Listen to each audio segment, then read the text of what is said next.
Muy buenas noches, tengan cada uno de ustedes en sus hogares. Bienvenidos a su programa Economía Actual. Hoy estaremos compartiendo con ustedes un reportaje especial sobre el cambio de desarrollo económico de Costa Rica en los años 80, apertura comercial, pros y contra. Sin embargo, hoy de actual no tenemos mucho, sino que necesitamos movernos a finales de la década de 1950, cuando la economía costarricense se caracterizaba por la existencia de un importante sector agropecuario, y el cual constituía el motor del desarrollo económico y social. Incluso iba en tendencia con el pensamiento economista internacional, el cual planteaba que cada país debía trabajar o especializarse en sus ventajas comparativas. Esto, junto con la idea del libre comercio de Adam Smith, significaba un incremento en el bienestar tanto de cada país como a nivel mundial, porque planteaba una lógica de ganar-ganar que tendría efectos incluso en el sistema político internacional, pues con el libre comercio se alcanzarían elevados niveles de interdependencia, se minimizarían conflictos y guerras. Nuestro modelo agroexportador fue casi del 90% de las exportaciones y permitió el crecimiento del sector agrario, el cual absorbía alrededor de un 55% de la empleabilidad de la época. Además de esto, representaba el 40% del Producto Interno Bruto. Nuestros principales productos en ese momento eran banano y café. Y adicional, era el principal generador de ingresos fiscales. La dependencia exclusiva de estos dos productos hacían que la economía costarricense se volviera vulnerable y estuviera sujeta a los vaivenes del sistema internacional. Y no tardó mucho en que este modelo presentara sus limitaciones, como el hecho de que las actividades industriales eran incipientes, pequeñas, artesanales, de infraestructura rudimentaria y muy básica en el tema de producción, esencialmente lo que eran comestibles y textiles. Aparte de eso, había una mala concentración de las actividades productivas que estaban principalmente en la región central del país, alrededor de la capital, y dejaba de lado lo que eran las costas y los pueblos rurales. Estas limitaciones también estaban siendo planteadas y analizadas por los pensadores económicos de la época, y una de las principales críticas de este modelo fue por parte del economista Raúl Prebisch, quien da surgimiento al pensamiento estructuralista y plantea que la evolución del sistema económico internacional funcionaba de una manera distinta a lo que había planteado las teorías ortodoxas, donde se clasificaban los países del centro cuyas economías eran productoras, exportadoras de bienes industriales, eran diversificadas y homogéneas, y estaban las economías de la periferia que tenían estructuras productivas especializadas, heterogéneas, y que básicamente sus productos y exportaciones eran de materias primas, donde se encuentra Costa Rica. Prebisch observaba que desde los años 60 del siglo XIX hasta los años anteriores de la Segunda Guerra Mundial, la relación de precios se movía constantemente en contra de la producción primaria. Este fenómeno fue conocido como el deterioro de los términos de intercambio de la relación de precios entre las manufacturas y los bienes primarios, y concluía que la estructura centro-periferia suponía que la división internacional del trabajo había surgido para servir intereses de los países del centro o los países que se habían colocado a la vanguardia en el proceso de la industrialización. Fue a finales de los años 50 y a principios de la década de los 60 que inició Costa Rica a implementar el modelo de sustitución de importaciones. Además, en 1962 se promueve el mercado común centroamericano, que inicialmente surge como una unión aduanera, y se inscribían medidas para la promoción de la actividad industrial dentro de los acuerdos de integración, lo que implicaba básicamente un arancel externo común para los 5 países, y de esta forma el objetivo era ampliar el mercado de consumo para producción de cada uno de ellos.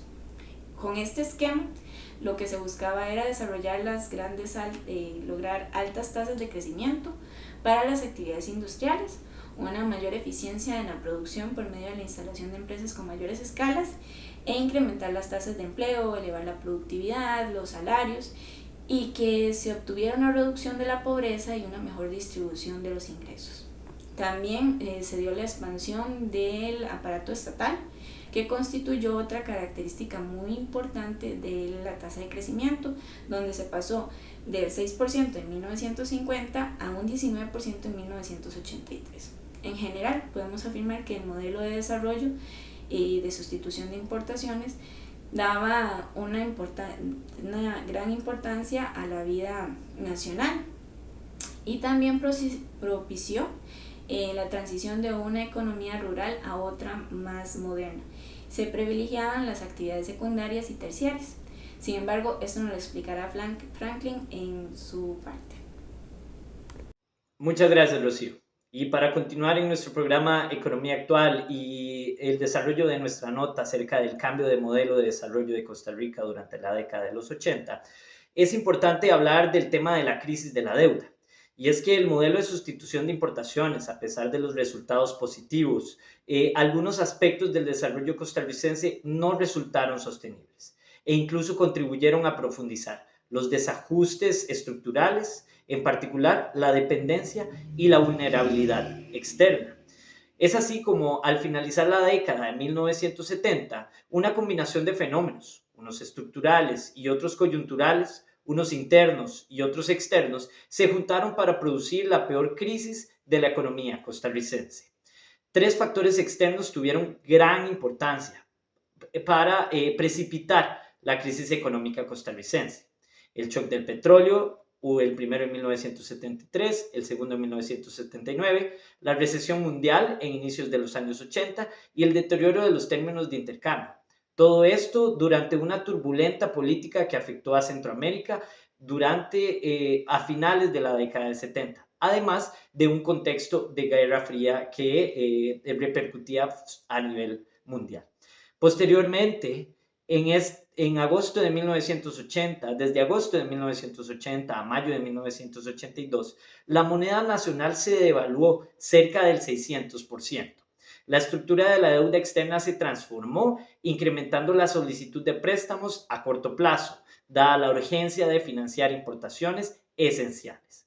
Las tasas de interés empezaron a crecer en los mercados internacionales y la deuda costarricense se elevó a niveles insostenibles que obligaron al gobierno a declarar moratoria en 1981, suspendiendo el servicio del pago de la deuda. Costa Rica fue el primer país que vivió las consecuencias de la llamada crisis de la deuda, que se extendió en muchos otros países de Latinoamérica. La crisis siguió estos acontecimientos, tomó por sorpresa a los costarricenses y se manifestó de manera violenta. La producción sufrió una severa contracción general, afectando especialmente a sectores de la agricultura, la industria y la construcción. El Producto Interno Bruto cayó un 10%, casi a cifras similares a las que tenía antes de 1977. En consecuencia, el ingreso nacional bajó un 22%, contrayendo el ingreso per cápita en más de una cuarta parte durante ese periodo. También el proceso de inversión sufrió una seria paralización. La inversión pública en infraestructura se redujo, la construcción de vivienda fue casi nula y la inversión extranjera llegó a niveles completamente negativos.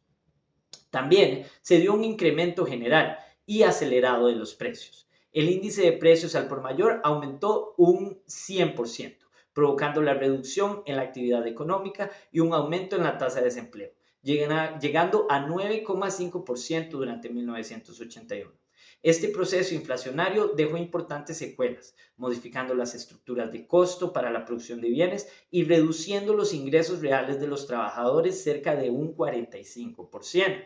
En otras palabras, el costo de la canasta básica alimentaria requería aproximadamente el 60% del salario promedio y para 1982 esta proporción subió al 86% del salario promedio, quedando solamente un 14% para cubrir otros gastos. En otras palabras, por cada 10.000 colones que recibía una persona, tenía que destinar 8.500 solo para alimentación y le quedaban 1.500 para cualquier otro gasto. Esto afectó principalmente a asalariados y personas de áreas rurales. Toda esta situación fue muy compleja para los costarricenses, pero a mediados de 1982, al llegar una nueva administración a cargo del señor Luis Alberto Monge, se diseñó y se ejecutó una política económica dirigida a lograr en el menor tiempo posible 3 objetivos principales: la estabilización en materia de precios a través de retomar el control del mercado cambiario, además de la supresión del sistema de flotación de cambio, adoptando un sistema sin rigidez, y como segundo punto, la renegociación de la deuda externa, cuando el déficit había ya llegado a presentar alrededor de un 14% del Producto Interno Bruto, a cambio de que el Estado tuviese una reducción fiscal, ya sea o con una combinación de aumento en los ingresos fiscales, aumento en la tarifa de servicios públicos y la disminución del gasto real del gobierno a través del congelamiento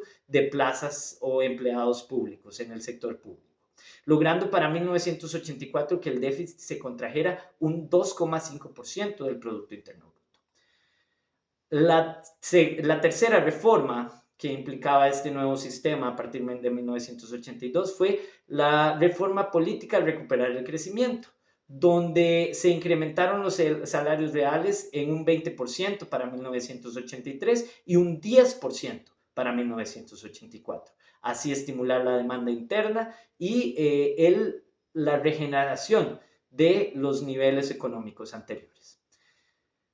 En conclusión, el modelo de sustitución de importaciones resultó muy útil para la transición a un modelo con mayor apertura, ya que proporcionó las condiciones necesarias como la eliminación de distorsiones en la asignación de recursos, una mayor y mejor participación del Estado como orientador y regulador y productor del recurso, y la atracción de inversión extranjera. También el aumento del ahorro interno para financiar el crecimiento del país. Con esto terminamos nuestra nota acerca del modelo de desarrollo de 1980. Espero que haya sido de su provecho. Muchas gracias.